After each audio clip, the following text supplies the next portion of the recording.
This drift is going to be so good, it's going to be the dumb clip that starts the video. Okay, it was half good. If I stayed on the road, it would have been amazing. But I went in the dirt, so it was just terrible. And where does this dirt road go? I actually have no idea because I've never driven it before, so find out in this video.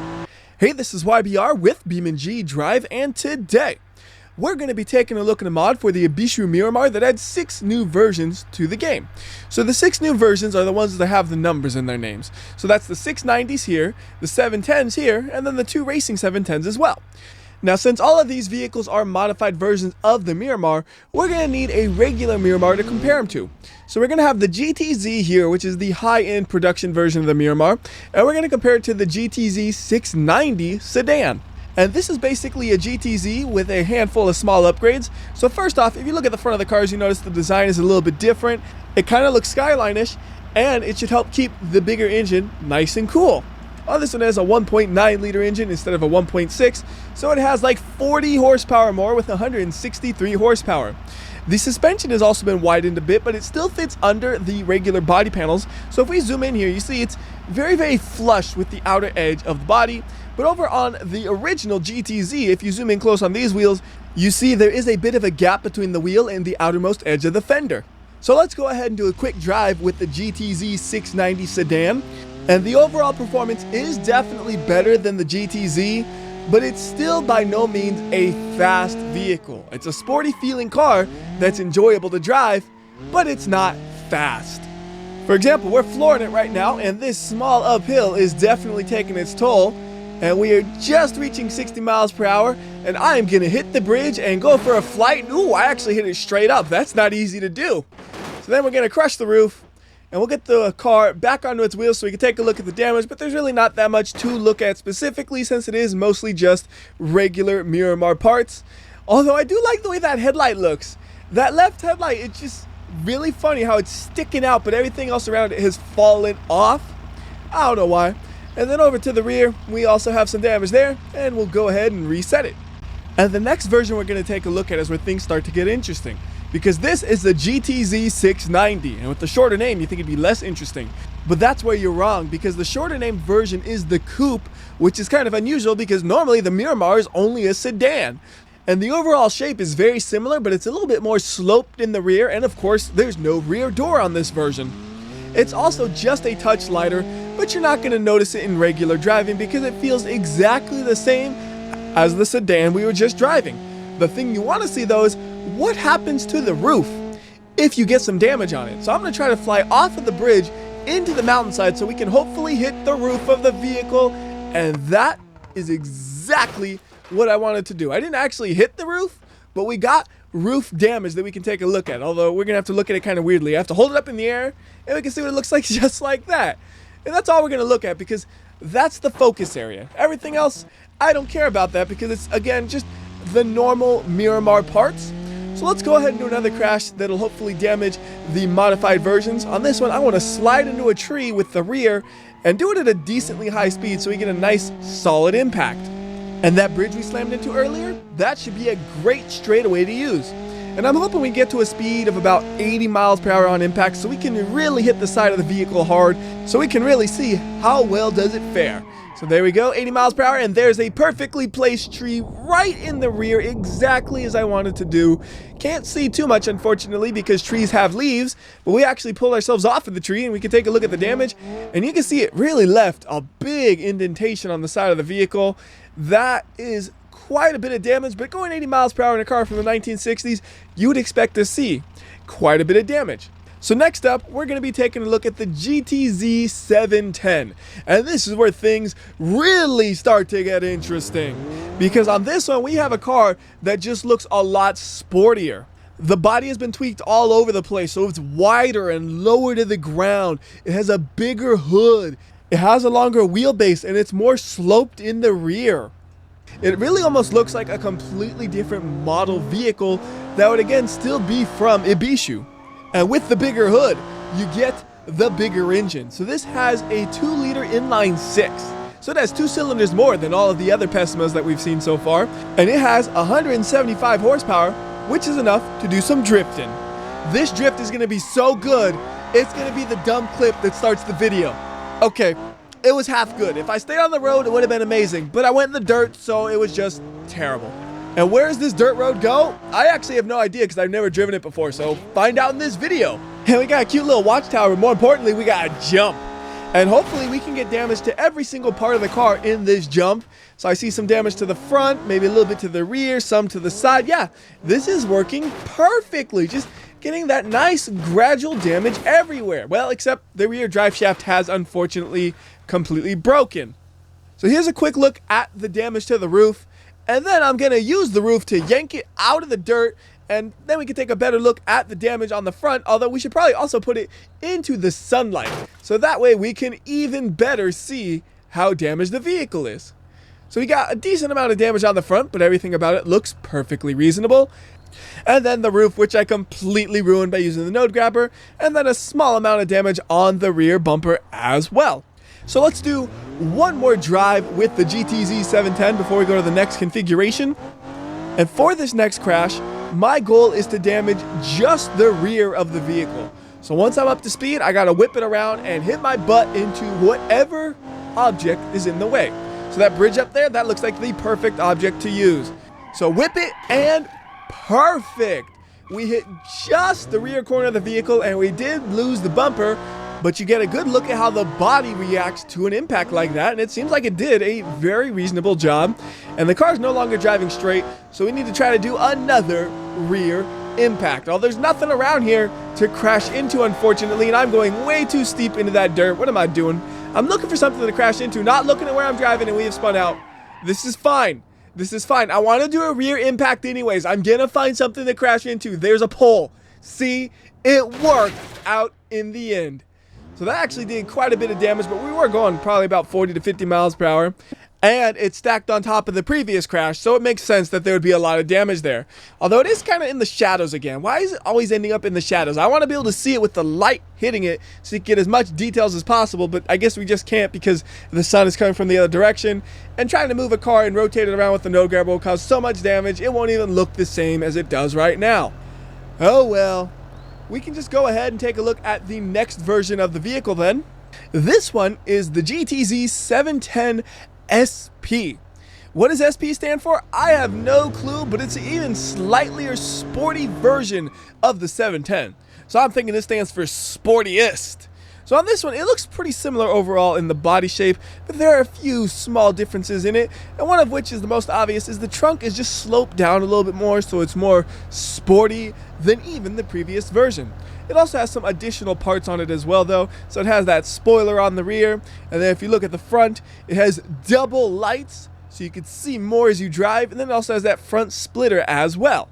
And it still has the same 2-liter dual overhead cam inline 6, but it's been tuned up a bit, so this one makes 200 horsepower. And it really feels like all of that power comes in the upper RPM range, so like the initial launch there did not feel that fast, but then once you get going and you're in those high 6,000 RPM ranges, that's when you can notice the extra power that this version has. And you see that on the bridge? There's a piece of the car I crashed there earlier. That's the rear bumper. So anyways, we're going to try to do the same kind of crash we did earlier where it is a rear side impact because again, that is the most interesting part that I want to crash. Although there are so many shadows here, it's a bit of a pain because we can't really see all that much. Plus, it's stuck to the tree. So you know what? I'm sick of this map. I'm going to a map with less shadows so I can see the damage easier. First one that comes to mind, how about Italy? Okay, everybody cross your fingers and hope from now on when we have a crash, it won't be in the shadows. So back to the GTZ 710 SP. One thing that's cool about this vehicle is when you change the color, you can change the color of the roof separate from the rest of the body panels. This is a feature that is also available in the normal Miramars, but I really like that it was carried over into these versions as well. So we got a cool looking car here where it's blue body with a yellow roof. Yes, it looks ridiculous, and that is what makes it cool. And that was a pretty interesting impact actually. So you notice the roof has been a little bit damaged from that because if you look on the right side, it's deformed outwards just a little bit compared to the left side. Nothing significant, but it's definitely something worth mentioning because it is noticeable. Alright, next thing we're going to do, we're going to crash into the mountainside. So we're going to go as fast as we possibly can, which is about 60 miles per hour. And we have popped open the trunk, but the car is dead. The good news is, we did not end in the shadows. We can see all of the damage to the vehicle nice and clearly. So changing maps was definitely worth it. And I mentioned it a little bit earlier, but when you look at this car, it really gives me the vibes of an old school Nissan Skyline. Now normally when you say Skyline GTR, people are going to think of the R30 somethings. But no, I'm talking about back in the past with the C10s. That's what this looks like. And then also, they both have 2-liter dual overhead cam inline 6 engines. So they are very, very similar vehicles. And I really like the way this configuration drives. It has a nice balanced setup that makes it a really good driving experience. With the car being so lightweight, the 200 horsepower is enough for us to have decent acceleration even when we're climbing up a hill like this. We can pretty easily try to drift the car around a corner. It does a nice controllable slide that you can easily recover from, assuming you don't go too far in the dirt like I did right there. That seems to be a theme with this vehicle. I try to drift it and I just go way too deep into the dirt. And then of course, most importantly, I look cool while I'm driving this car. Well, I don't look cool, but the car I'm driving, it looks cool. Anyways, we're wrecking it now straight into the barrier. That's going to probably completely ruin its steering capabilities. Yeah, it's terrible, so I'm not going to try to drive this anymore. So we'll take a look at the damage, and you notice the suspension is really jacked up in that corner. Everything else about the car isn't too bad though. So let's go ahead and take a look at the next configuration. So this is the Track 710 version. And this is a good bit faster than the regular Track Pessima that comes with the game. But we'll get into that in a second. First, we must wreck the car at high speed. So we're going almost 100 miles per hour and just driving off of the side of a mountain. And some idiot put some trees right here for us to slam into. Look at that.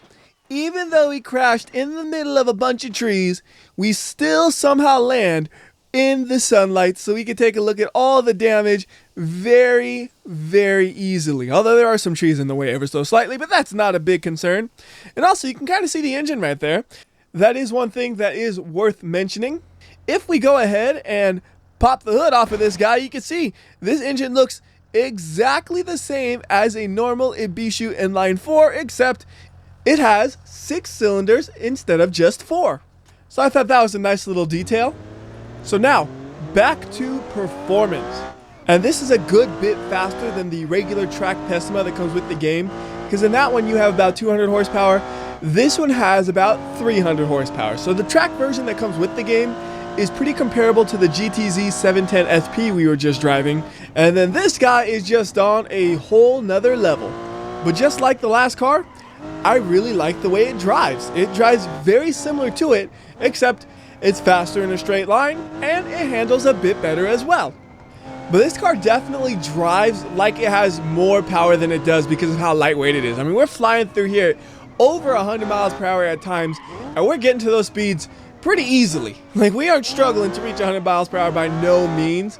Even though this car is about 100 pounds heavier than the normal Track Miramar, I would say it's a straight up upgrade, and I would choose it every time over the regular Track Edition. And it's funny, you can tell when I like the way a car drives, because there'll be a lot of video parts like this where I'm not crashing at all. I'm just focused on driving this thing around and having a good old time. And I know this is the Track Edition and we should bring it to a track. Don't worry, we'll do that for the next one. But first, we need to do a small crash into this wall. Ooh, that did a lot of damage. Did you see the engine just almost pop out of the car a little bit? That was funny. We really crashed hard. Wow, that was a lot of damage to the front, but that roll cage, it really held up very, very well, keeping the rest of the car mostly intact. And now, let's bring the track version back home. We're going to go and race it on a racetrack, and for today, I feel like going to Hirochi Raceway. Okay, we now have the Track 710 SP, and as an added little bonus, I went ahead and spawned up a bunch of cars that you would see on a track, and they're going to be driving around too. Apparently though, they don't know which direction to drive on the track, so they're going to be driving in the wrong direction sometimes, but that just adds to the fun. So with the 710 SP version of the track, it's almost identical to the previous track version we were looking at just a second ago, with the only real difference being that the body style is the SP one, which, as I said earlier, is just a little bit more aerodynamic, and I think it looks just a tad better. And another thing that helps this one look better is the wing on it. This one actually has a wing where the air will go under it, The other one just had a spoiler, so the air would bounce off of it, which isn't as cool. Alright, so how about we do a small impact with a regular car right there? And then another one, because sure, why not? Alright, so let's go ahead and see. Can we take a look at the damage, or are we stuck together? We can kind of take a look at the damage, but we are stuck together. So there's what the damage looks like. And then we will go ahead and reset it. And we'll try to do a little bit more driving. I want to do one more car-to-car impact. And I just got to find the right moment, because I want to be going nice and fast for that to happen. So we'll just drive around until I see my opportunity, and I will take it. But you notice, going around these corners, it's doing a great job. We are really hugging that inside line, and we were going about 80 to 90 miles per hour the whole way, which is pretty impressive, especially considering I think this is supposed to be a period race car, meaning this is a race car using the technology of when the car was new, and not a really old car that's using modern technology to make it competitive on a track. Yeah, this car handles so good, I almost forgot about the fact that I promised I would do a car crash just for a split second. But that crash is coming. We got a big straightaway here. This is the perfect opportunity, assuming there's a car to actually hit. So there's that car way in front of me, but they're going to be in the corner, but there's a car driving the wrong way. This is perfect. Ah, yes. See, this is why when you have a track day, you don't have it going in both directions. Anyways, here's a quick look at the damage to the vehicle, and it is pretty significant after an impact like that. And now, what I want to do is I want to finish this up with everybody's favorite map. We're going to go to Leap of Death, and we are going to do 1, maybe 2 leaps of deaths. And I'm thinking I might do 2 leaps of death, so we can do 1 with the roll cage and 1 without the roll cage. So we'll start with the GTZ 710 SP. I chose to do the one without the roll cage first, because it was first in the list. There was really no reason for me to choose one over the other. And we are going about 60 miles per hour at the end of the jump, so that's pretty decent speeds actually, and it's flying pretty flat as well. I don't know why, but I like it when you can rev a car and it just lets you rev it. We're not bouncing off the rev limiter, we're holding it at 8,000 RPM, and then we are crashing with the engine still revving at 8,000 RPM, although now it's unfortunately at 0 RPM. And we have quite a mangled mess going into the next crash. And now, if you told me that's a car, don't know if I'd believe you. If you told me that was an engine and a transmission, that I would definitely believe you. That is one thing that kind of drives me crazy about this game, is how the engines almost always are perfectly intact. That's not the mod, mind you. That's just the way engines usually are. And there is what's left of the car. Very, very little to look at. So let's see if the roll cage helps. But we will mix it up just a little bit. So we're going to go with the Track 710. So this is not the SP version. This is the slightly less aerodynamic version. But again, the differences are so minor, you're not even going to notice which is which on the track versions. Even if you put them side by side almost. They're very, very small differences between them. And on this one, we will use a bit of slow motion on impact. So here comes the impact. We're going to use 16 times slow-mo and see how does the roof hold up. Actually, let's go 100 times here. This looks like it's going to be pretty harsh. All right, not bad at all. We did have the trunk lift up a lot, but that looks kind of cool. It looks like a banana. Who doesn't like a banana? Here, hold on a second. If I'm saying it looks like a banana, let's make it look like a banana. There we go. Actually, you know what that looks like a little bit? If we could get the right shade of yellow, we can make it look like a classic Spoon car. And Spoon has, as far as I'm concerned, the best color scheme you will ever see on a race car. Like, I love their yellow and blue race cars. They are beautiful to me. So, with the roll cage installed though, it is definitely keeping its shape in the cabin much better. Although you will notice the engine is intruding into the cabin. Yeah, a roll cage don't stop that. All it does is it reinforces the shape of the cabin, so when you go and try to excavate the body out of the car crash, it won't be too badly mangled. At least in this situation, that's the case. So all the way into the water, and that's going to do it for this video. Until next time, this has been WhyBeAre, and remember, if you like or dislike this video, I will know. I can tell by how similar this car is to a C10 Nissan Skyline. So do the right thing, and I'll see you next time.